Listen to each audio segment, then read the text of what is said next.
multidão dos que crerão, era só o coração. Palavra de Deus em Atos capítulo 2. Atos capítulo 2, a partir do verso 29.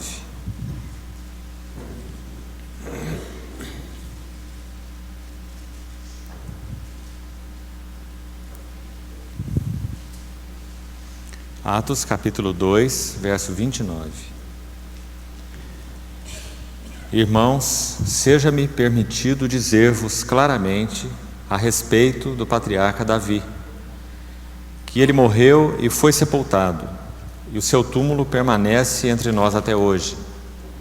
Sendo, pois, profeta e sabendo que Deus lhe havia jurado que um dos seus descendentes se assentaria no trono, prevendo isso, referiu-se à ressurreição de Cristo, que nem foi deixado na morte, nem o seu corpo experimentou corrupção. A este Jesus, Deus ressuscitou, do que todos nós somos testemunhas. Exaltado, pois, à destra de Deus, e tendo recebido do Pai a promessa do Espírito Santo, derramou isto que vedes e ouvis. Porque Davi não subiu aos céus, mas ele mesmo declara: disse o Senhor ao meu Senhor, assenta-te à minha direita, até que eu ponha os teus inimigos por estrado dos teus pés. Esteja absolutamente certa, pois, toda a casa de Israel, de que a este Jesus que vós crucificastes, Deus o fez Senhor e Cristo. Ouvindo eles estas coisas, compungiu-se-lhes o coração e perguntaram a Pedro e aos demais apóstolos: que faremos, irmãos? Respondeu-lhes Pedro: arrependei-vos e cada um de vós seja batizado em nome de Jesus Cristo, para a remissão dos vossos pecados, e recebereis o dom do Espírito Santo.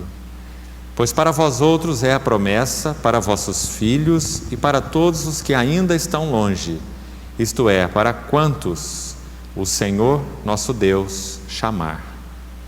Com muitas outras palavras deu testemunho e exortava-os dizendo: salvai-vos desta geração perversa. Versículo 47. Louvando a Deus e contando com a simpatia de todo o povo. Enquanto isso, acrescentava-lhes o Senhor dia a dia os que iam sendo salvos.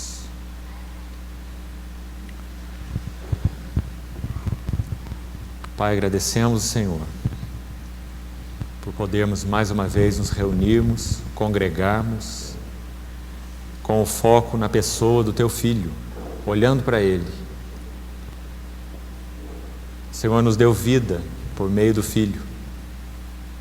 E nós desejamos que essa vida do Filho seja de tal forma trabalhada em nosso interior, que seja mostrada como testemunho vivo, de forma impactante, plena, de tal forma que o Teu nome seja glorificado das nossas vidas. Pedimos ao Senhor que possas executar esse propósito, caminhando um pouco mais nas nossas vidas, nesta noite, através da Tua palavra, falando-nos ao coração, abrindo os olhos do nosso entendimento, concedendo-nos um vislumbre maior, tanto da glória do Teu Filho, quanto da glória dos Teus propósitos, ligados à igreja, que é o Teu corpo. Pedimos ao Senhor que nos dê espírito de sabedoria e de entendimento.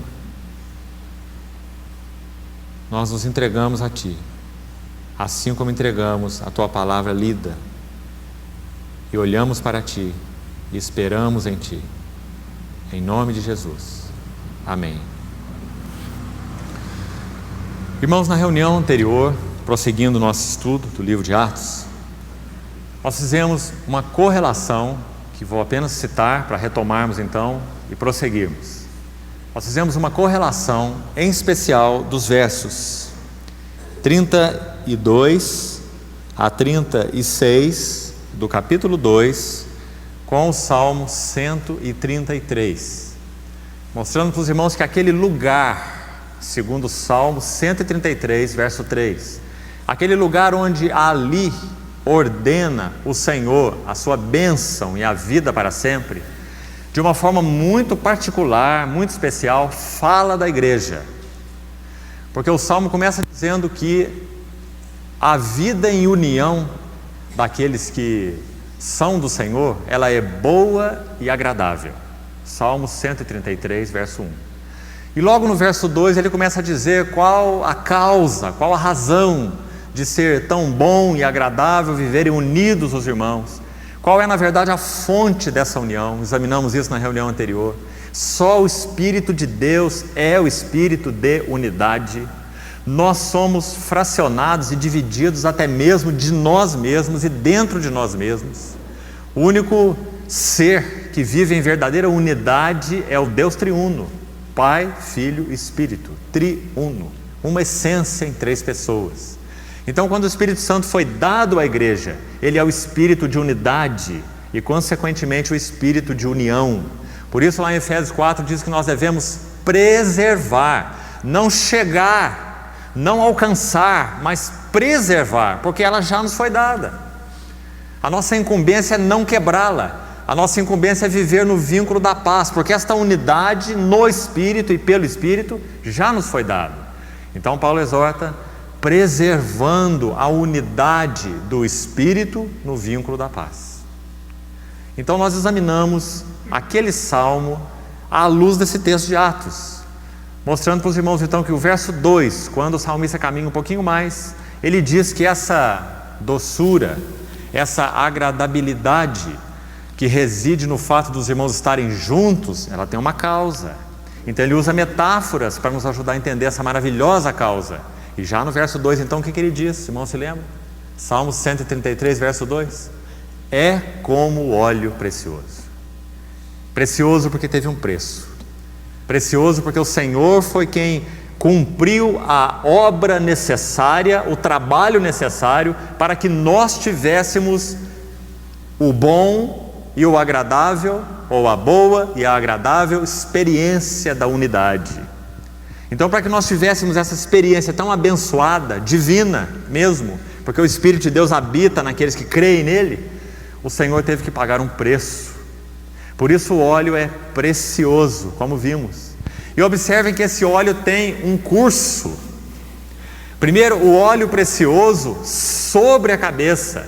Observe que não diz desce sobre a cabeça, mas a ênfase é como óleo precioso sobre a cabeça, porque ali é a sua origem. Porque o Senhor Jesus, segundo Atos capítulo 2, verso 33, texto que você tem aí à sua frente, diz que ele foi exaltado à destra de Deus e ele recebeu do Pai a promessa do Espírito Santo, tipificado lá no Salmo pelo óleo. Então esse óleo é um óleo sobre a cabeça, porque o Senhor recebeu do Pai essa promessa, o dom do Espírito. E o que ele fez? Ele derramou esse óleo.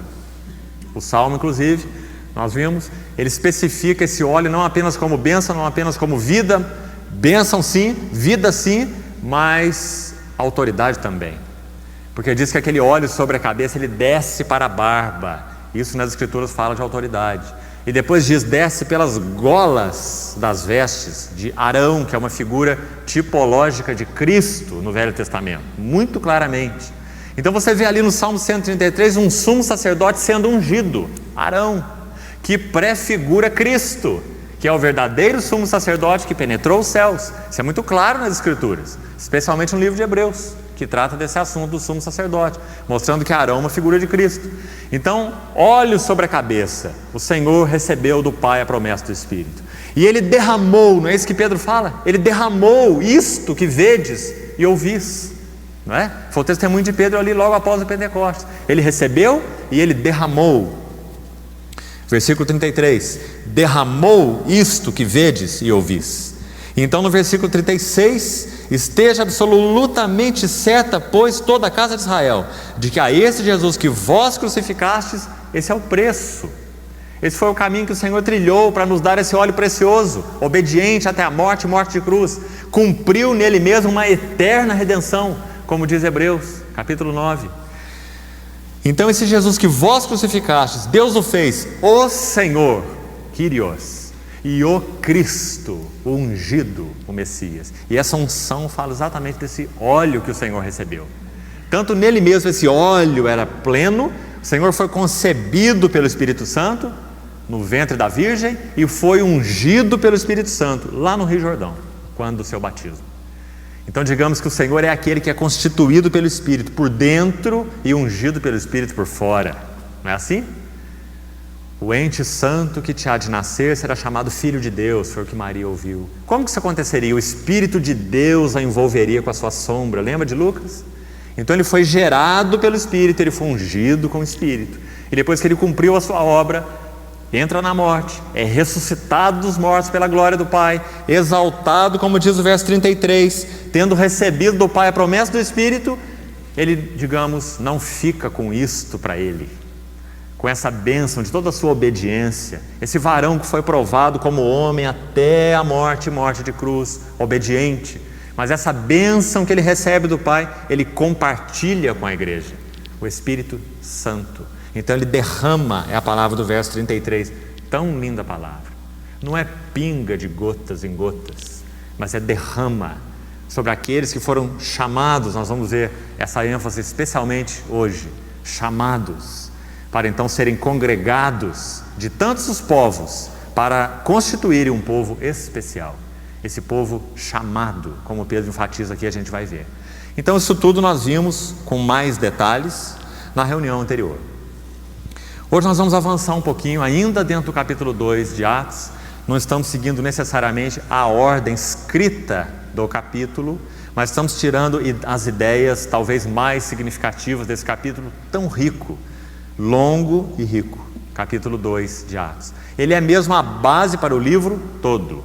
Se não entendermos o Pentecostes, não podemos entender nada do que acontece no livro de Atos. Por isso estamos gastando um tempo e vamos gastar mais tempo em torno desse capítulo 2 do livro de Atos, tão importante. E nós vamos começar hoje com uma pergunta que talvez seja impressionante, não para a abordagem do capítulo 2, mas para todo o livro de Atos e na verdade para todo o Novo Testamento. E a pergunta é: o que é a igreja? Quando eu disse para os irmãos que nós estudaríamos com mais detalhes esse livro de Atos, essa é uma das perguntas que nós temos respondida de forma maravilhosa nesse livro. O que é a igreja? Como nasce a igreja? Como nós nos tornamos cristãos? Então, quem sabe seja bom nós falarmos do lado negativo primeiro. Será que quando nós olhamos para a constituição, como Deus nos constituiu, espírito, alma e corpo, quando nós olhamos para a nossa estrutura, como almas viventes que somos, será que ser cristão é uma questão que aborda em primeiro lugar a mente? Talvez alguns achem que sim. É uma questão de posição, é uma questão de busca intelectual. Irmão, sabe, nós podemos ter verdadeiro prazer em nos reunir para estudar as Escrituras, mas desvinculados de Cristo, como nós temos prazer de fazer qualquer outra coisa. Há pessoas que têm verdadeira avidez intelectual, e nós podemos nos reunir em torno desse livro com avidez apenas intelectual, para conhecermos. Afinal de contas, esse é um livro provado. Esse é um livro que talvez as mentes mais brilhantes desse planeta tentaram colocar abaixo durante muitos séculos. E sabe o que aconteceu? Alguns dos que tentaram se converteram ao lerem esse livro. Esse livro não pode ser colocado abaixo, ele é a palavra de Deus. Então nós temos que tomar um cuidado tão grande quando nos aproximamos dele, porque tornar-nos cristãos não é em primeiro lugar, dar-nos um sim para certas verdades escriturísticas. Não é uma questão de assentimento intelectual, porque isso até mesmo gera em nós um espírito bem não cristão. Se nós começarmos por aí, nós estamos num terreno aberto para disputas em torno da verdade, e até mesmo disputas eclesiásticas, porque essa não é a verdadeira natureza da igreja. A igreja não começa definitivamente pela mente. E eu acho que nós estamos claros com relação a isso. Nós vamos dar então mais um passo. Será que a essência, a natureza da igreja é uma questão de emoção? Talvez para muitos sim, porque nós estamos aí cheios, se observarmos, cheios das notícias de quantos e quantos e quantos se reúnem para se sentirem bem, para terem um pouco de paz, de conforto, para serem acalentados nas suas almas, para terem experiências espirituais às vezes dramáticas, vão em busca de experiências dramáticas que toquem a emoção. E essas experiências, como não tem nenhum valor essencial nelas mesmas, então elas têm que ser repetidas. Então as pessoas se esforçam muito por repetir essas experiências, muito. Algumas delas fazem vigílias de longas horas para que aquelas experiências espirituais, emocionais se repitam. Mas isso também não é a igreja, e não é a essência da igreja. Quem sabe então o terceiro terreno da nossa alma, quem sabe a nossa vontade, quem sabe tornar-nos cristãos é uma questão de vontade. Se não é prioritariamente uma questão de mente, se não é uma questão emocional, então quem sabe é uma questão de decisão. Então você ouve um apelo, quem quer vir para Jesus vem até aqui, você aceita aquele apelo e você se torna um cristão. Porque ser cristão é uma questão de decisão, é uma questão de vontade. Até a frase que é utilizada é errada, porque ninguém aceita Jesus, é Jesus quem nos aceita. E quando Ele nos aceita, Ele nos chama de uma forma tão poderosa, de tal forma poderosa e tão irresistível, que não há ninguém que possa dizer não a esse tipo de chamado que atinge o espírito. É claro que todos nós somos responsáveis quando ouvimos esse chamado, mas o que a Bíblia chama de chamado, ou chamada eficaz, é uma chamada que atinge o espírito e que não admite um não. Você se lembra, por exemplo, de Paulo, como é narrado nesse livro de Atos, lá em Atos 9? Ele estava com cartas às autoridades para ir a Damasco e prender cristãos, lançá-los em cadeias e fazê-los sofrer. Mas no meio daquele caminho a história se muda de forma absolutamente radical. O perseguidor se torna o perseguido, porque no meio do caminho ele é chamado. Então eu gostaria que você notasse, nós vamos falar um pouquinho mais dela, dessa importantíssima palavra que aparece aqui no final do verso 39. Quando Pedro fala desse óleo tão precioso que desce da cabeça, que banha as vestes, que é uma figura do Espírito sendo derramado sobre a igreja, como viu lá no verso 33, como vimos. Quando ele vai explicar a respeito dessa realidade a pedido daqueles que ouviram a sua pregação, de certa forma desesperados, observe aqui, e agora a gente já começa a ter um vislumbre. Vamos olhar o verso 37 primeiro, até a gente chegar então no 39.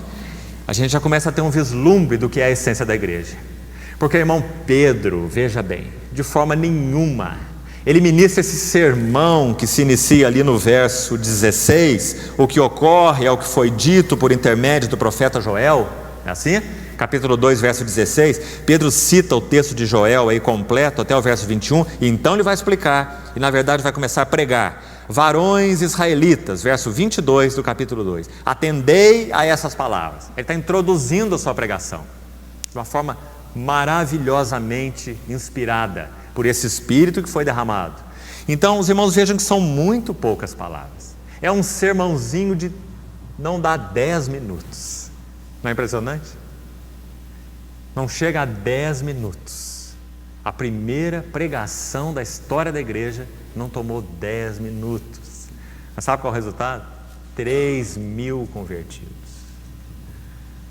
Porque a avaliação do Espírito de Deus não é o quanto nós falamos, mas é o quanto aquilo procede do coração de Deus, o quanto aquilo é a linha do Espírito Santo. Então Pedro, de forma tão simples, usa menos de 10 minutos para pregar esse evangelho que fala de Jesus, e especialmente da ressurreição de Jesus.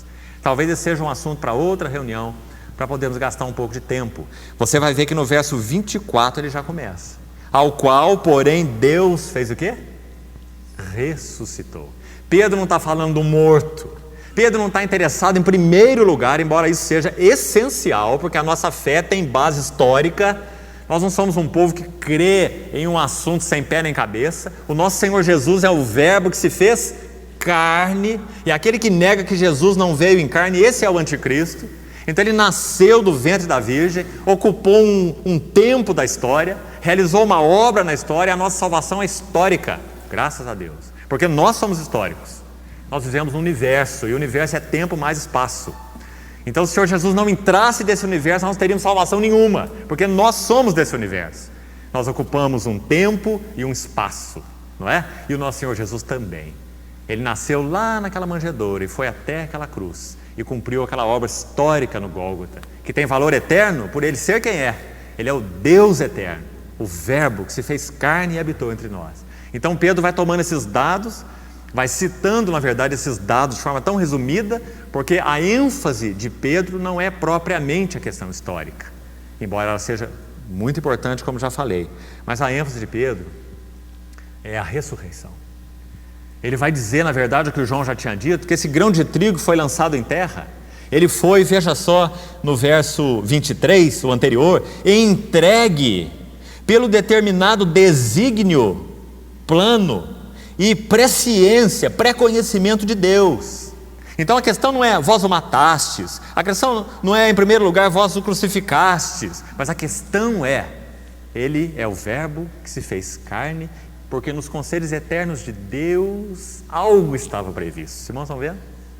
Então, antes de vós o matastes, antes de vós o crucificastes, vem o determinado desígnio e presciência de Deus. Olha que versículo importante. Mas eu não queria entrar em detalhes nele hoje. Vamos gastar um outro tempo com relação a essa questão da ressurreição, porque ela é muito importante. Ela é o foco da pregação do querigma apostólico. Ressurreição. Porque se Cristo não ressuscitou, estamos perdendo tempo. É vã a nossa pregação, é vã a nossa vida, é vã nosso testemunho, é vã a nossa fé, é vã tudo, porque Cristo não ressuscitou. Então poderíamos viver uma vida salvos, poderíamos viver uma vida perdoados, poderíamos viver uma vida em paz de consciência, crendo na morte de Cristo, poderíamos viver uma vida com gozo, cristão, mas tudo acabaria no túmulo, porque Cristo não ressuscitou. Então nós não teríamos nenhuma esperança. E se a nossa esperança em Cristo se limita apenas a esta vida, Paulo diz que nós somos os mais miseráveis de todos os homens, não é?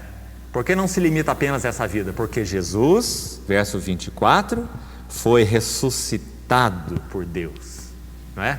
E a ressurreição é repetida aí várias vezes, e ela na verdade é o conteúdo do sermão de Pedro, porque o verso 26 fala de ressurreição, o verso 27 de ressurreição, o verso 28 de ressurreição. Usando esse salmo tão lindo aí, que nós iremos gastar tempo em outra reunião então com esse assunto. Verso 31, ele repete a ressurreição. Prevendo isso, se referiu à ressurreição de Cristo. No verso 32, novamente, a este Jesus, Deus ressuscitou. Os irmãos estão vendo? Numa mensagem só, que não dura 10 minutos, Pedro vai falar 4 vezes da ressurreição, porque ela é o foco da pregação apostólica. Claro, né? Se o Senhor foi retido pela morte, então ele não realizou redenção nenhuma, na verdade. Hipoteticamente nós podíamos viver uma vida de gozo, de comunhão, de paz, né? Até a nossa morte, mas nem isso seria um fato, porque se nós temos todos os benefícios da vida cristã mesmo hoje, é porque Cristo ressuscitou, é porque ele não foi retido pela morte, como Pedro fala, né? Mas então, voltando lá no versículo onde nós estávamos, deixando esse assunto de ressurreição para gastarmos mais tempo com ele, quando Pedro vai falar, no verso 37, respondendo, e é aí que eu estava, a pergunta daqueles apavorados que ouviram a mensagem dele e ficaram como que acuados. Que coisa mais linda, irmão. Ninguém estava como que acuando essas pessoas intelectualmente, nem emocionalmente, e nem Pedro falou agora. O assunto está colocado diante de vocês, que vocês tomem uma decisão. Onde você vê Pedro falando isso aí? Agora eu vou fazer o apelo, quem quiser venha para Jesus. Onde que Pedro está dizendo isso aí? Está dizendo que Pedro mostrou quem ele é. Está dizendo que Pedro elucidou pelo poder do Espírito o que é o Evangelho. E quando Pedro mostrou o que era o Evangelho, quando Pedro mostrou, porque o Evangelho é uma pessoa, não é um conjunto de regrinhas, um faça ou não faça. Evangelho é, e isso eu tenho falado desde a primeira reunião, um relacionamento com a pessoa viva do Senhor Jesus. Lembra que nós repetimos essa frase várias vezes, na primeira, na segunda mensagem? A pessoa viva governa tudo no livro de Atos. Eu já estou devendo a 2 reuniões, e quero fazer isso hoje então, citar os textos dos irmãos. Claro que são pinceladas pelo livro todo, e nós vamos fazer isso hoje, vendo como essa pessoa viva governa tudo, e então nós vamos entender a natureza da igreja. O que é a igreja? Mas quero falar um pouquinho sobre a natureza da igreja para depois citar os textos para os irmãos acompanharem. Então, quando Pedro termina sua mensagem, esteja absolutamente certa, toda a casa de Israel, de que a este Jesus que vós crucificastes, Deus o fez Senhor e Cristo. Põe os seus olhos no verso 37 agora e veja.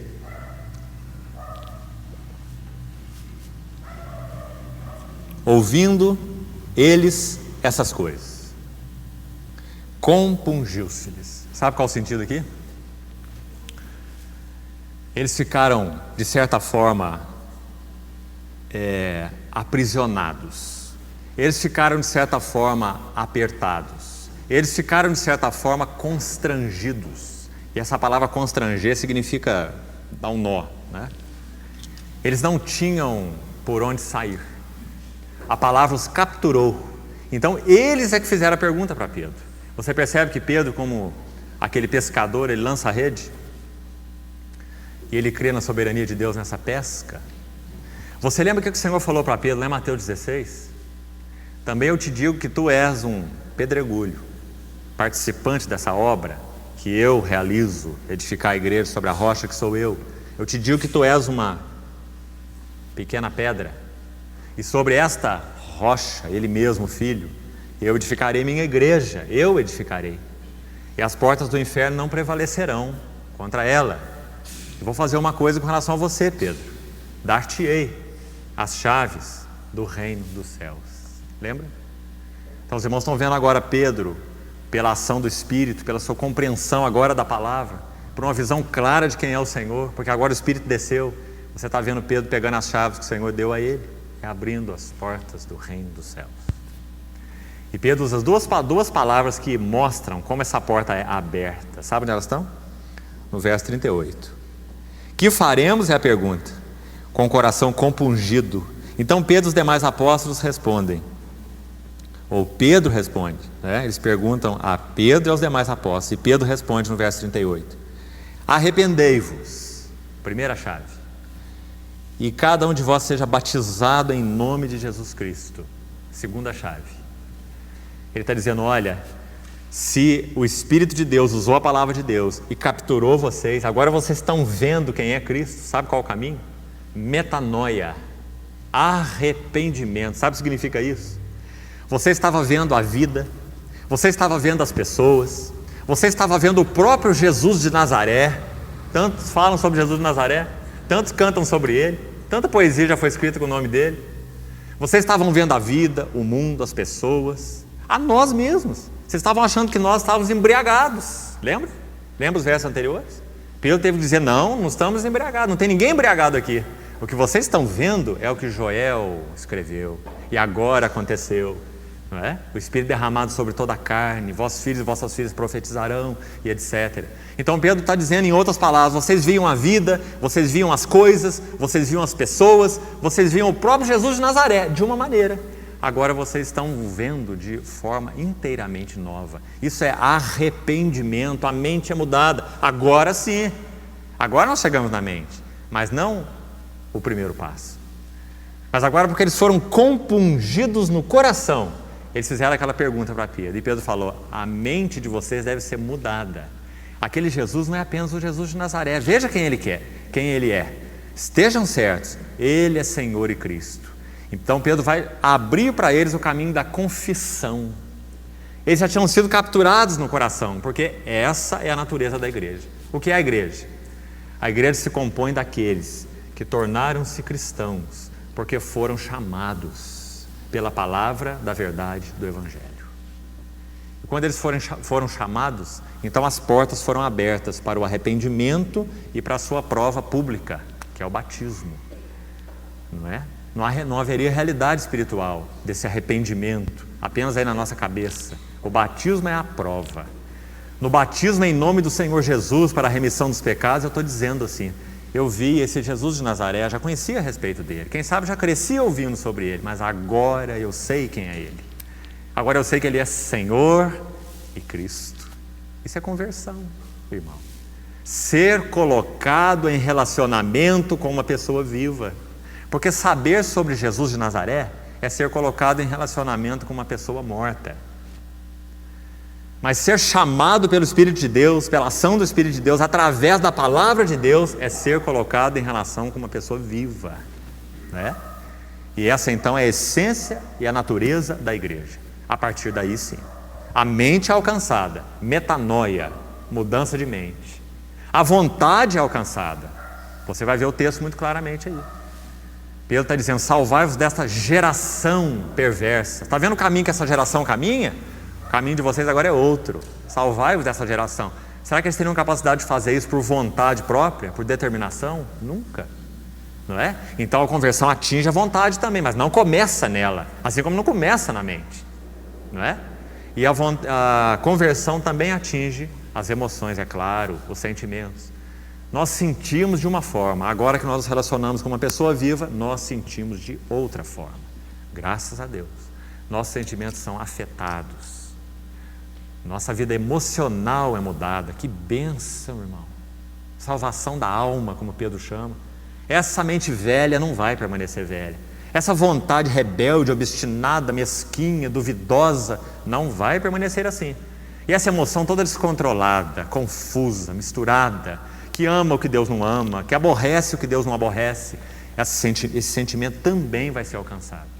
Esses são os resultados do novo nascimento, e não as causas. Colocá-los como causa é abrir caminho para a religião. Pense assim, você vai ser um cristão. Haja assim, você vai ser um cristão. Sinta assim, e você vai ser um cristão. Não. Se a palavra da verdade do Evangelho alcançou você, e você foi levado para um relacionamento vivo, com uma pessoa viva, então você é um cristão. Você confessa o nome do Senhor Jesus, crê nele, ele é teu, você é dele. A partir disso, a sua alma vai ser alcançada, né? Nesta ordem. Então isso tudo é expresso aqui no verso 39 pela maravilhosa palavra chamar. Você quer ver Pedro usando de novo essa palavra? Deixa esse texto aí, nós já vamos voltar nele. Abra lá na sua epístola. E vamos ver agora Pedro escrevendo esta verdade nessa sua carta, já depois de prosseguir tantos anos com o Senhor. Ele escreve essa linda epístola, duas epístolas. Na primeira epístola, no capítulo 2, verso 9, observe como isso faz eco aquilo que ele pregou lá no Pentecostes. 1 Pedro 2,9, ele diz assim: vós, porém, primeiro ele falou dos que tropeçam na palavra, olha aí o final do verso 8, dos que são desobedientes, não é isso? Depois no verso 9 ele vai falar de nós, e qual é a natureza da igreja, a essência da igreja, o que é a igreja, e de novo ele vai reforçar o que ele pregou no Pentecostes. Vós, porém, sois raça eleita, escolhida. Vocês foram escolhidos, chamados. Qual é a prova de que nós somos escolhidos? É que o nosso coração foi compungido quando a palavra da verdade do Evangelho foi ouvida por nós. E cada um de nós aqui tem uma história para contar nesse assunto. Amém por isso, por essa diversidade. Nos convertemos lá no nosso quarto sozinho, dentro da Bíblia. Nos convertemos um dia ouvindo um programa de rádio. Nos convertemos um dia lendo um livro de um irmão do passado ou do presente. Nos convertemos numa reunião da igreja para a qual nós fomos convidados e nem mesmo queríamos ir, e etc, etc, etc. Porque aquele que chama, chama. Então Pedro diz: vós, porém, sois raça eleita, sacerdócio real e uma nação separada, posta à parte, santa, cortada daquela geração perversa, que ele fala lá em Atos, salvai-vos dessa geração perversa, para essa comunidade de discípulos. Você vê isso no capítulo 2 de Atos? É lindo. Capítulo 2 de Atos você tem duas coisas, além de tantas outras, você tem dois contrastes maravilhosos. Por um lado você tem geração perversa, como Pedro chama. Por outro lado você tem comunidade dos discípulos. Quando você lê Atos 2,42, ele diz assim: e eles perseveravam na doutrina dos apóstolos, na comunhão, no partir do pão e nas orações. Não é um contraste impressionante? Já que ele termina o verso 40 falando da geração perversa e começa o versículo 42 falando da comunidade abençoada. É um contraste imenso, não é? Eles eram geração perversa, agora são comunidade de discípulos que perseveravam na doutrina dos apóstolos, na comunhão, no partir do pão e nas orações. Agora, irmão, que tipo de cursinho que eles fizeram para se tornar discípulos? Quanto tempo levou? Você não tem nada disso aí. Você tem um bando de ímpios, perversos, ouvindo a palavra dos céus, a palavra da verdade do Evangelho. E o seu coração foi colocado num beco sem saída, porque é isso que a palavra faz. E eles falaram: e agora, irmãos, o que nós vamos fazer? E Pedro falou: tem caminho para vocês, porque é isso que o Evangelho faz. Tem caminho para vocês. Sabe qual é o caminho? Aquele Senhor precioso, Jesus de Nazaré, ele foi entregue pelo determinado desígnio e presciência de Deus. Vós o mataste, crucificando por mão de Nico, mas isso cumpriu um propósito eterno de Deus. Então agora o que vocês vão fazer? Arrependei-vos. E como vocês vão mostrar isso? Que a mente de vocês realmente foi alcançada, o Espírito foi alcançado e consequentemente a mente. Vocês agora estão vendo que Jesus de Nazaré não é apenas o filho da Maria, o carpinteiro, mas estão vendo que Deus o fez Senhor, e único Senhor, um nome que está acima de todo nome, Cristo. Então agora vocês vão ser batizados no nome dEle. Arrependei-vos, e cada um de vós será batizado no nome dEle, em nome de Jesus Cristo, para a remissão dos vossos pecados, e recebereis o dom do Espírito Santo. Tão simples, maravilhosamente simples. Eles estavam apartados num quarto escuro. De repente a porta do quarto se abriu, a luz entrou, mas eles não viram ninguém ainda. Só a porta do quarto se abriu e a luz entrou. Arrependei-vos. Então eles foram batizados em nome de Jesus Cristo para a remissão dos pecados e receberam o dom do Espírito Santo. Foram colocados numa relação com a pessoa viva. Primeiro a porta abriu e a luz entrou no quarto escuro. Depois eles saem do quarto escuro e vê que no quarto claro tem uma pessoa. A pessoa que os salvou. E agora eles foram colocados numa relação orgânica, eterna, irreversível com essa pessoa ressuscitada. Isso é ser cristão. Essa é a natureza da igreja. Então, irmãos, se nós não começamos por aí, perdemos tudo. Igreja vira uma questão de modo de fazer as coisas, institucionalização, hierarquia, estruturação, seja lá o que for. Então, quando não há uma realidade espiritual, coisas vergonhosas até mesmo começam a acontecer, infelizmente, usando-se o próprio nome de Jesus, né? O nome de Deus e o nome de Jesus, porque não há vínculo real com a pessoa viva. Deixa eu citar um exemplo mais para os irmãos sobre isso. As palavras do Senhor Jesus no final do Sermão do Monte. No final do Sermão do Monte ele diz assim: muitos me dirão naquele dia, o dia da sua segunda vinda: Senhor, Senhor, em teu nome profetizamos, fizemos muitos milagres. Mas ele dirá a estes explicitamente: eu nunca vos conheci. Aquela palavra significa nunca tive essa é a questão de Atos. É isso que nos torna cristãos. Nunca tive um relacionamento particular com vocês. É o que o Senhor vai falar para muitas dessas pessoas, ou para todas essas pessoas que usaram o seu nome apenas naquele dia. Qual era a prova de que eles não foram colocados em contato com a pessoa viva do Senhor Jesus? Continue o verso que eu estou citando, Mateus 7, finalzinho do Sermão do Monte. Apartai-vos de mim, pois vós que praticais a iniquidade. Essa é a prova. Porque ninguém que é colocado num relacionamento vivo com a pessoa viva do Senhor Jesus continua na prática da iniquidade. Os irmãos percebem? Os irmãos percebem que é a pessoa viva que faz toda a diferença? Não é porque profetizaram, expulsaram e fizeram isso ou fizeram aquilo. Nunca vos conheci, nunca tive relacionamento particular com vocês, vocês não me conhecem, vocês usaram o meu nome, eu nunca tive relacionamento vital com vocês. Apartai-vos de mim, vós que viveis em iniquidade. Lembra que João fala na sua epístola, 1 João 3?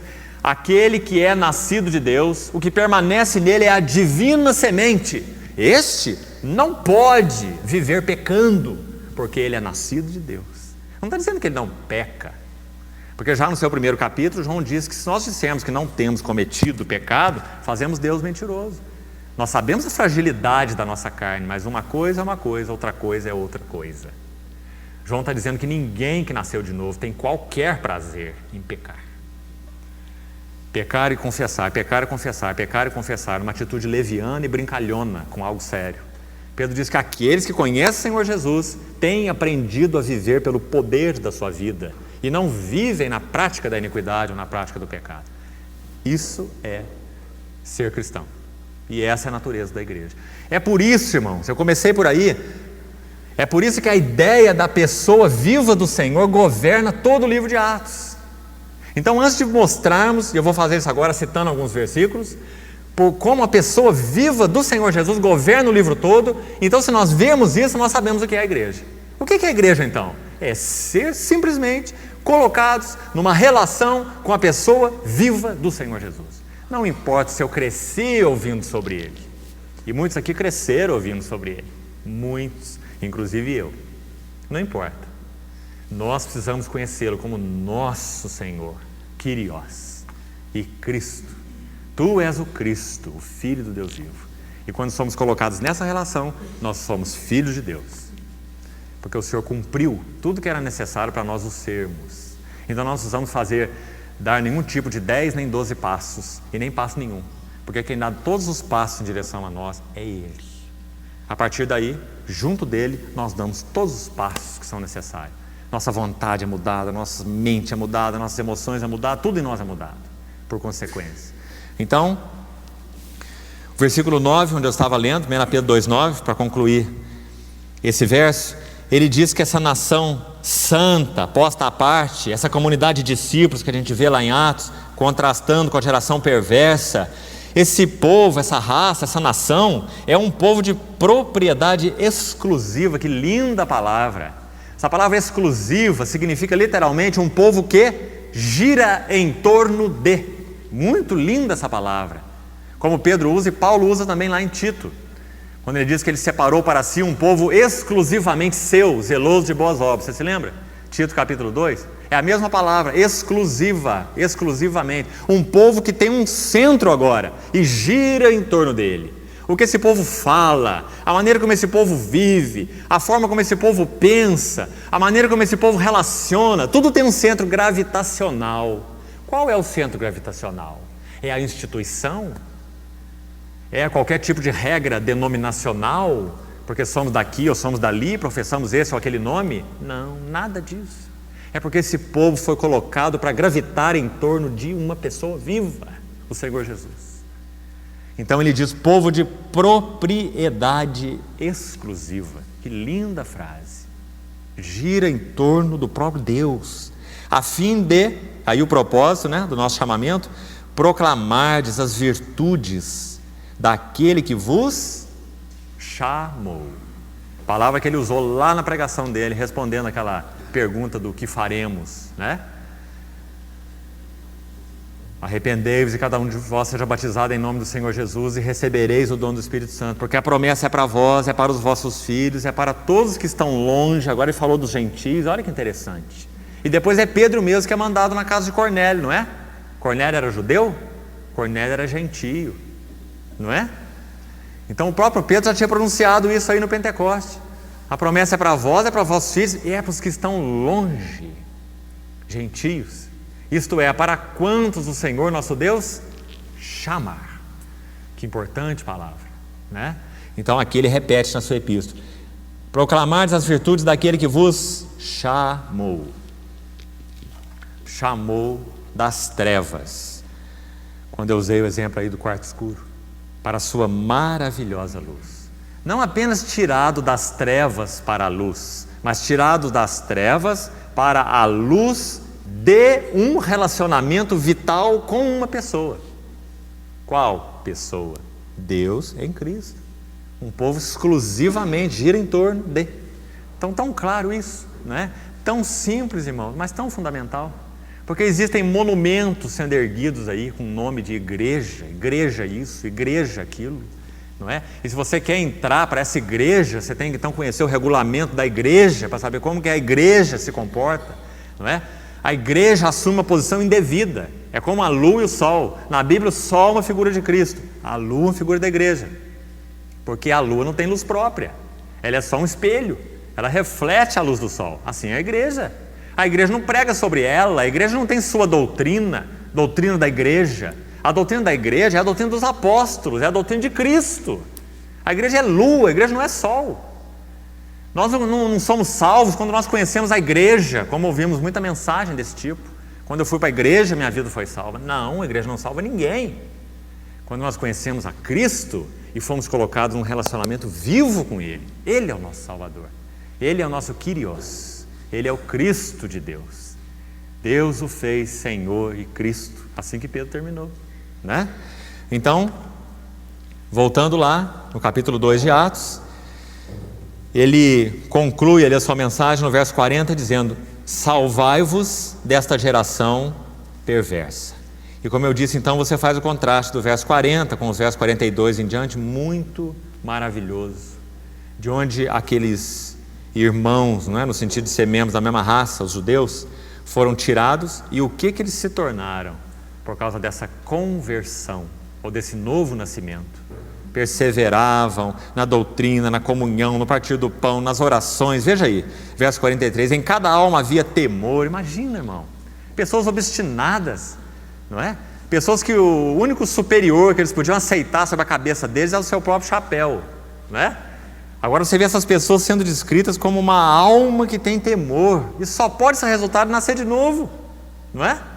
E tem muito mais aí para frente, se os irmãos continuarem lendo. E nós vamos ter a oportunidade de ver em outras reuniões essas marcas da comunidade dos discípulos, marcas da igreja.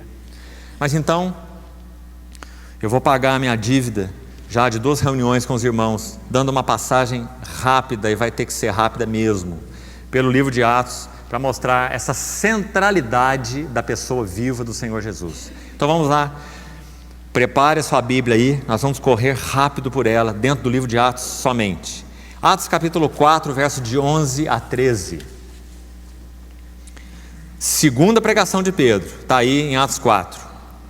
No versículo 11 ele diz: este Jesus é pedra, rejeitada por vós, os construtores, referindo ali à nação de Israel também, a qual se tornou a pedra de esquina, a angular, e não há salvação em nenhum outro, porque abaixo do céu não existe nenhum outro nome dado entre os homens pelo qual importa que sejamos salvos. Ele repete a palavra do primeiro discurso também: salvai-vos dessa geração perversa. Quem sabe em outras reuniões a gente pode examinar também um pouco dessa linda palavra, salvos. O que significa isso?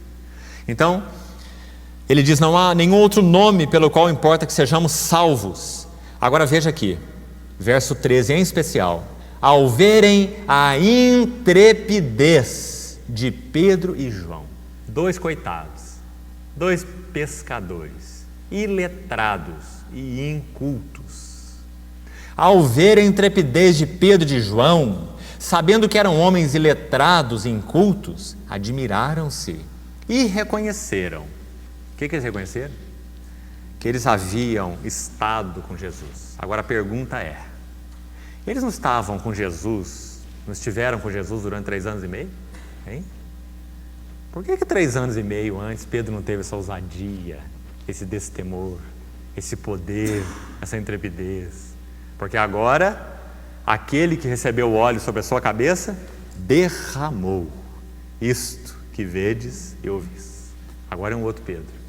É um Pedro que, sem dúvida, estava convencido sobre quem Jesus era, mas não estava verdadeiramente convertido a esse Senhor Jesus. Então agora ele realmente conhece, não conhece de segunda mão. Agora ele realmente conhece, não conhece apenas de tocar pelo lado de fora, apalpar, investigar, observar. Agora ele conhece, e conhece assim, né? Interiormente. Então agora ele vai diante das autoridades e prega esse sermão. Maravilhoso. Interessante a nota do Espírito de Deus, dizendo no verso 13, que quando eles olharam para ele, disseram: mas como que pode? Essas 2 figuras, né? Mal sabe falar, iletrados, incultos. Então a pedra de toque aqui é: haviam eles estado com Jesus. Agora, irmão, se você... eu vou só citar o texto, senão a gente não vai cumprir o prometido aqui. Lá em Marcos capítulo 3, depois você veja, Marcos 3, de 13 a 15, você vai ver uma coisa interessante, uma ordem. Marcos 3, de 13 a 15. Você vai ver quando Jesus ora para que ele então chame os discípulos, ele escolhe 12. Então lá mostra uma ordem de verbos, de ação interessante do Senhor. Lá fala assim: ele chamou, você vai ver o chamou de novo, é ele que chama. Você não quis se tornar um cristão, Ele te chamou e você se rendeu e confessou o nome dEle. E passou a se relacionar com essa pessoa viva, o Senhor, não é? Foi batizado em nome dEle. Então é Ele quem chama, Marcos 3, de 13 a 15. Então diz assim, Ele chamou os que Ele mesmo quis. Pedro, João levantaram o dedo e disseram assim, olha eu aqui, Senhor, presta atenção em mim, eu quero ser um discípulo. Não, Ele chamou os que Ele mesmo quis. É o que está escrito lá em Marcos 3. E depois continua dizendo assim, para estarem com Ele. Então é muito linda a maneira como Marcos escreve isso, porque é só ele que escreve, e porque Pedro é quem está por trás do Evangelho de Marcos. Nós já sabemos isso, já estudamos isso. É a mente de Pedro na pena de Marcos. Então Pedro está deixando essa situação muito clara ali em Marcos 3, de 13 a 15. Jesus chamou os que Ele mesmo quis. Chamou para quê? Para enviar? Chamou para pregar? Não perca a ordem. Chamou os que Ele mesmo quis. Primeiro, para estarem com Ele. É essa palavra que você vai ver em Marcos. Marcos 3, de 13 a 15. Para estarem com Ele. Irmão, você não foi chamado para ser enviado. Você não foi chamado para ser pregador. Você não foi chamado para ser, fazer qualquer tipo de obra. Isso é tudo derivado e consequente. Você foi chamado para estar com Jesus. Chamou 12 para estarem com Ele. E você continuando o texto vai dizer assim, e os enviou para pregar. Aí sim, aí está na ordem correta. Deus não chama empregados, Deus chama filhos para relacionamento. Então, Atos 4,13 você vai ver essa palavra registrada aí, né? Reconheceram que eles haviam estado com Jesus. Vamos agora para o verso 16. Mandando sair do sinédrio, consultavam entre si. Atos 4,16 agora, dizendo, que faremos com estes homens? Sabe por que eu separei esse texto aqui para citar para você? Muito interessante. Porque se você contrastar aqui esse que faremos, lá com o capítulo 2, verso 37, compungiu-se o coração daquelas pessoas que ouviram Pedro pregar pela primeira vez no Pentecostes, e eles perguntaram, que faremos, irmãos? Porque eles estavam ali acuados com aquela mensagem que compungiu e apertou o coração deles, e eles ficaram sem saída, não é? Desejosos de conhecer e de se render a esse Senhor. Então olharam para Pedro e perguntaram, o que nós vamos fazer? Agora você está vendo o contrário? Agora as autoridades, o sinédrio, o povo lá do colarinho branco, está olhando para Pedro e para João e olhando um para o outro e dizendo assim, e agora gente, o que nós vamos fazer com esses homens aqui? Eles são só letrados, são só incultos, mal sabem falar, mas é um problema grande para nós. 2 que faremos.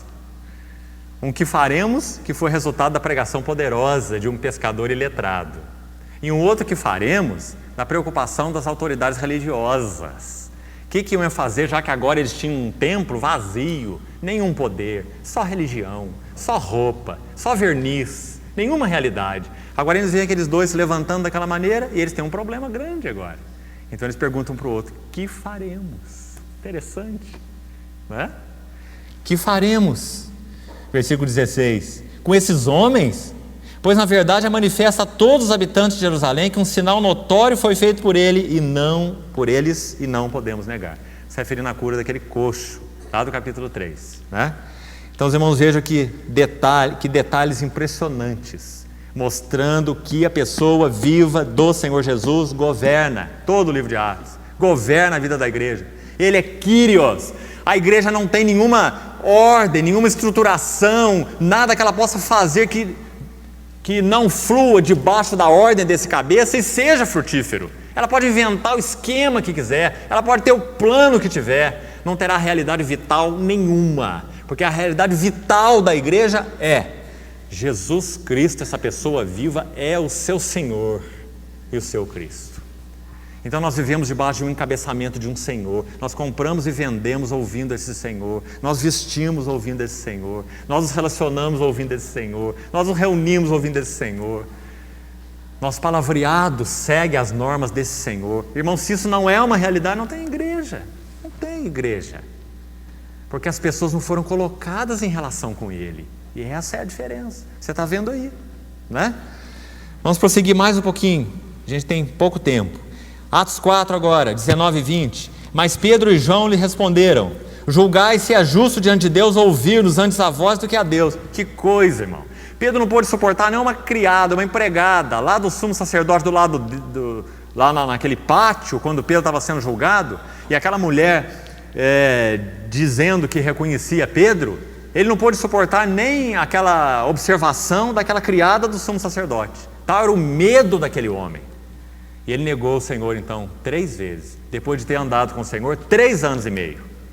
Mas agora nós estamos vendo um outro homem. Ele não está diante de uma serva do sumo sacerdote. Ele está diante do Sinédrio, a maior autoridade judaica, um tribunal. E ele recebe uma ordem. A ordem é: vocês dois aí, calem essa boca. Nós não queremos que vocês falem sobre esse nome. Esse é um assunto encerrado. Ele já está morto. Acabou. Então Pedro responde assim: julgai se é justo diante de Deus ouvir-vos a vós do que a Deus. Porque nós não podemos falar das coisas que vimos e ouvimos. Depois, ameaçando-os ainda, os soltaram. Eles queriam bater neles. Mas aí diz o texto que eles não tiveram como castigá-los. Nessa situação aqui. Depois eles levaram uns bons açoites. E diz a palavra que eles saíram de perto das autoridades cheios de alegria. 2 coisas que não andam juntas: lombo rasgado e sorriso no lábio. Mas na vida desses homens andava. Quando o lombo deles era rasgado, eles adoravam o Senhor. Estavam felizes, porque foram considerados dignos de sofrer afrontas por este nome. E lembra que nome está com N maiúsculo. Foram considerados dignos de sofrer afronta por esse nome, porque agora eles estavam em relacionamento vital com Ele, sabiam quem era Ele, e por causa disso a vida deles pouco valia. Na verdade, muito valia, né? Pouco valia para si mesmos, muito valia para Ele. E eles sabiam que ninguém podia calá-los, nem a morte poderia fazer nenhum mal a eles, não é? Era a convicção desses homens. Então eles responderam na face ali das autoridades: nós não vamos calar, porque não é justo ouvir a voz antes de ouvir a Deus, e nós não vamos deixar de falar das coisas que vimos e ouvimos. Ousados esses homens, né?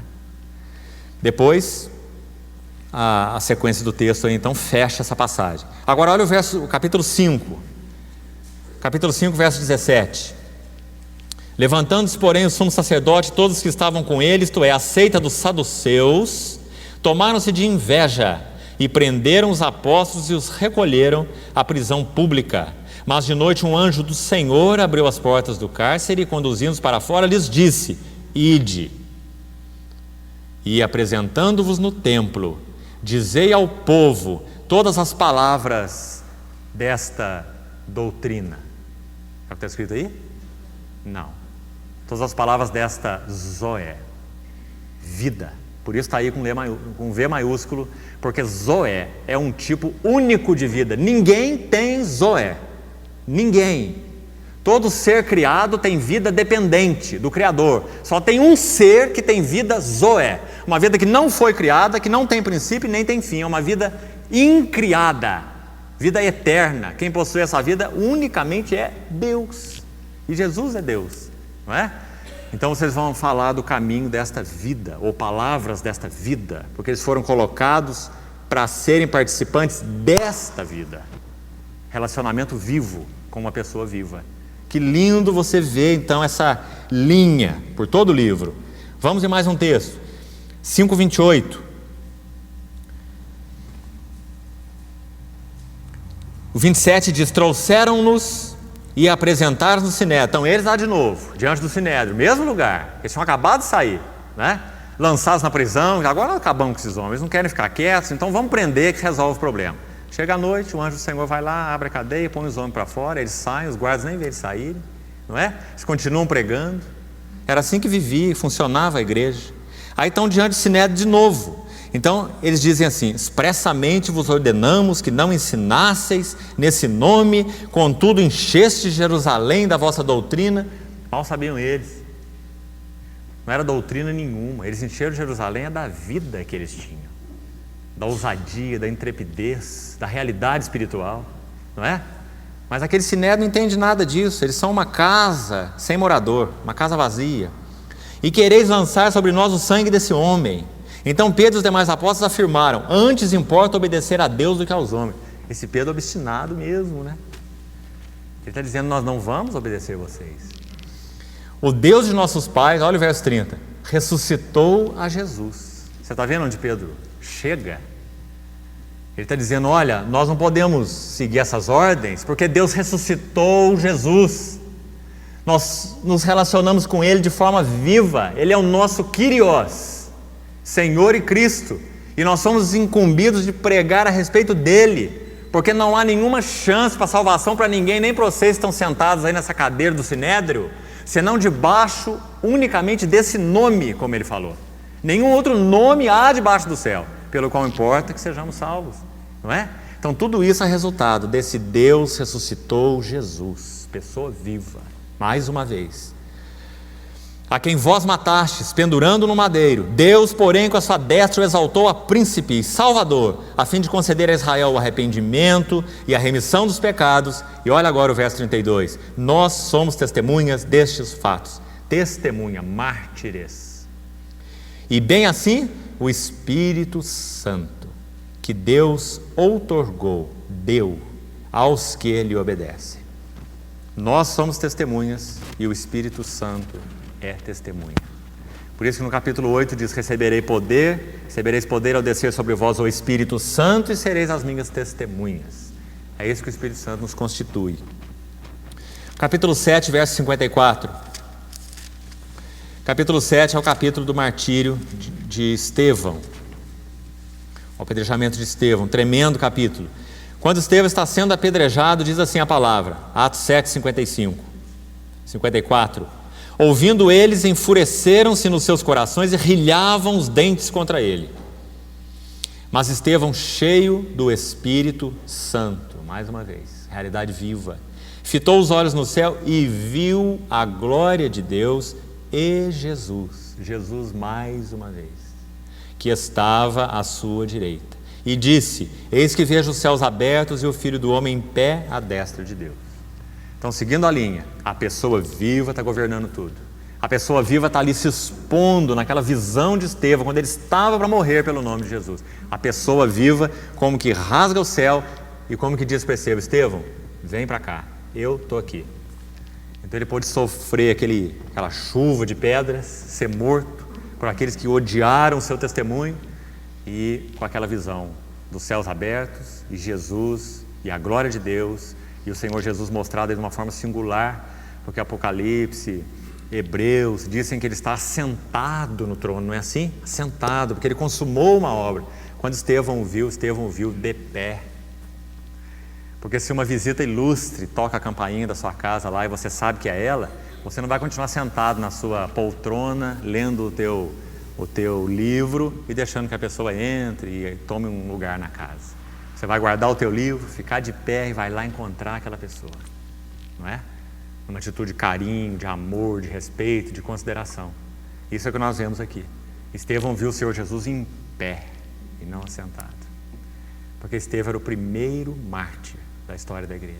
O Senhor estava recebendo aquele que era todo dele, que tinha dado o testemunho dele até o fim, porque a pessoa viva governa tudo. Os irmãos estão vendo qual é a fonte do triunfo na perseguição? A visão da pessoa viva, do Senhor Jesus. Doutrina, regulamento, maneira de ser, de viver, nunca vai fazer a menor diferença a hora que o chicote estiver nos ameaçando. O que vai fazer a diferença é a pessoa viva do Senhor Jesus, como nós estamos vendo aqui.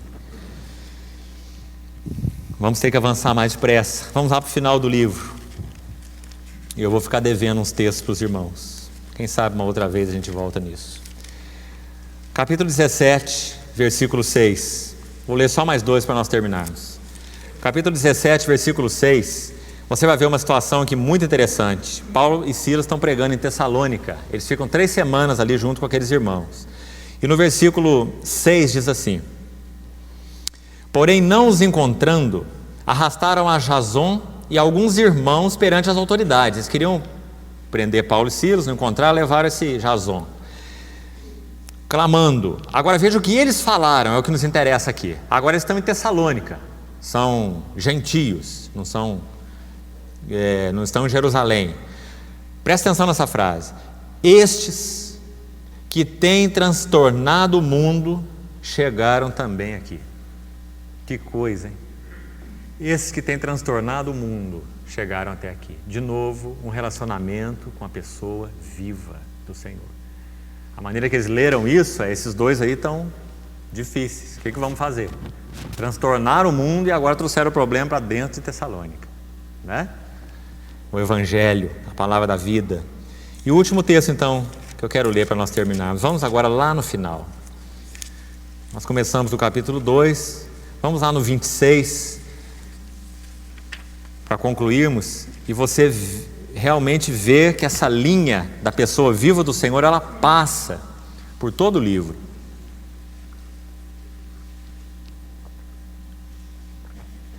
Capítulo 26, quando Paulo vai dar o seu testemunho perante o rei Agripa, um testemunho também impressionante, ele diz assim, falando sobre a experiência dele na estrada de Damasco, Atos 26, 14. Caindo todos nós por terra, ouvi uma voz que me falava em língua hebraica: Saulo, Saulo, por que me persegues? Esse texto aqui, ele está lá no capítulo 9, eu não citei, né? Você poderia numerar na tua lista aí. Lá no capítulo 9 está citado: encontro o Senhor quando alcança Paulo lá naquela estrada. De novo, uma pessoa viva. Paulo não se converteu a um conjunto de doutrinas, ele não decidiu ser cristão, ele foi derrubado naquela estrada, né? Então ele ouviu essa voz: Saulo, Saulo, por que me persegues? Dura coisa é recalcitrares contra os aguilhões. Então eu perguntei: quem és tu, Senhor? Ou Jeová, em língua hebraica, né? Ao que o Senhor respondeu: eu sou Jesus a quem tu persegues. Primeira grande revelação: Jesus é ninguém menos do que o próprio Jeová que se fez carne. Depois: mas levanta-te e firma-te sobre os teus pés, porque por isto mesmo eu te apareci, para te constituir um servo, ministro e testemunha das coisas, veja aqui, testemunha das coisas em que me viste. Paulo não era um pregador de uma nova doutrina agora, que se chama cristianismo. Paulo era um pregador de quem ele viu e conheceu, das coisas em que me viste, como daquelas pelas quais te aparecerei ainda, livrando-te do povo e dos gentios, para os quais eu te envio. E agora vamos completar com esse verso aí, 18 e 19, olha que beleza esse verso. Qual o resultado da pregação de Paulo? Fazer em nós exatamente o que foi feito nele, fazer naqueles que queriam ouvi-lo exatamente o que foi feito nele, para lhes abrir os olhos. Foi isso que aconteceu lá em Atos 2, quando eles falaram: que faremos, irmãos? Compungidos no seu coração, para lhes abrir os olhos e convertê-los das trevas para a luz, da potestade de Satanás para Deus. Está vendo de novo? A pessoa viva, o relacionamento vivo, da potestade de Satanás, uma pessoa, para Deus, outra pessoa, a fim de que recebam eles remissão de pecados e herança entre todos os que são santificados pela fé em mim. Não um tipo de doutrina, um certo tipo de doutrina qualquer, mas em mim. Então ele conclui o testemunho dizendo: e assim, ó rei, eu não fui desobediente à visão celestial. Então nós podíamos seguir essa linha aí através de vários outros textos, desde o início até o fim de Atos, mostrando que é essa pessoa viva que está governando esse livro. Em primeiro lugar, aqueles que não conheciam foram colocados em um relacionamento vivo com Ele. E, consequentemente, esses que foram colocados em relacionamento vivo com Ele se tornaram testemunhas dEle. Porque Ele foi feito Senhor e Cristo. E esse é o testemunho deles. Então, irmãos, isso é a igreja. É isso que nos torna cristãos. Essa é a simplicidade da igreja. E quem sabe, então, nas próximas reuniões, a gente pode fazer um pouco mais essa leitura, como nós falamos, do capítulo 2, principalmente, e do capítulo 4 de Atos, falando um pouco da singeleza, da simplicidade, do vigor, do poder, da comunhão da vida da igreja, porque é para isso que o Senhor tem nos chamado. Irmão, na nossa pequena experiência, quero terminar citando esse pequeno testemunho para a edificação dos irmãos. Na nossa pequena experiência, e creio que todos nós concordamos que é pequena, não importa que nós tenhamos aqui já mais de 2 décadas juntos, nos reunindo, grande parte de nós, nossa realidade, nós reconhecemos diante do Senhor, é pequena. O Senhor tem muito mais a nos dar, da revelação de Cristo, da sua palavra, do seu Espírito. Mas é tão bom quando nós vemos irmãos que passam por aqui, de diversos contextos, de outras localidades. E acho que eu, mais do que os irmãos, ouço esse testemunho, dos irmãos reconhecendo a realidade orgânica do viver da igreja, do viver dos irmãos. E a nossa realidade é pequena. O quanto o Senhor tem nos chamado para avançar. Mas graças a Deus, outros irmãos têm reconhecido essa realidade orgânica, essa ministração mútua, esse serviço, esse amor, essa centralidade de Cristo nas nossas vidas. Que isso seja encorajamento para o nosso prosseguir, avançar com o Senhor, e que isso seja avançar no conhecimento dEle, e que isso seja um encorajamento para nós podermos servir até onde o Senhor nos conceder a estes irmãos. Porque nós somos um só corpo, uma só igreja. Que eles possam, pela misericórdia do Senhor, porque só olhamos para a misericórdia do Senhor, olharem então para as nossas vidas e poderem ver mais, cada vez mais, desse Cristo que nós temos conhecido. Mas a nossa responsabilidade é grande, de realmente reconhecermos que a nossa conversão não foi conversão a nada, mas foi conversão a uma pessoa. E dispormos o nosso coração para conhecer essa pessoa profundamente. Não queremos nada a não ser conhecer essa pessoa. Não queremos reunir para nada a não ser ver essa pessoa. Não queremos viver juntos para propósito nenhum, a não ser ministrar essa pessoa uns para os outros. Que isso seja um ponto focal na nossa vida, na nossa experiência, na nossa mensagem, em tudo que há em nós. O Senhor tem nos chamado, irmãos, temos visto, nos desafiado, nesses dias do fim, a sermos integralmente para Ele. O Senhor nos encha o coração com esse desejo. Nós fomos chamados para ser testemunhas. Nossa vida não tem sentido nos ocupando de outra forma. Então, que nós abramos nosso ser para Ele, para que esse discipulado seja mais evidente das nossas vidas. É só o que nós queremos. Que qualquer tipo de ordem, qualquer tipo de estrutura que nós tenhamos aí para reunir, para viver juntos, seja pura consequência da vitalidade que há em nós. E o dia que essa estrutura estiver causando problema, nós teremos prazer de jogá-la de lado com o coração alegre. Porque nós queremos que Cristo seja Kyrios da nossa vida e do nosso viver, que inclui o nosso reunir. Que nosso coração seja mantido com esse desejo, com esse alvo nas nossas orações. Nós queremos nos reunir como um corpo e viver como um corpo debaixo de uma cabeça, que é o Senhor. Vamos orar sobre isso, para que o Senhor nos dê então graça de avançar mais e mais. Amém. Vamos orar. Pai, muito obrigado, porque o Senhor também chamou-nos para Ti com aquela chamada eficaz. Obrigado porque o Senhor também nos alcançou quando nós estávamos arraigados neste mundo perverso. E muito obrigado porque pelo Teu Espírito e pela Tua Palavra o Senhor nos arrancou com raízes e nos arraigou em Cristo Jesus. Nele nós queremos andar, nele nós queremos crescer, nele nós queremos produzir frutos. Senhor, alcança a nossa vida de forma mais íntima do que até então temos Te experimentado. Alcança-nos, Senhor. Alcança-nos pela Tua Palavra. Alcança-nos pelo Teu Espírito.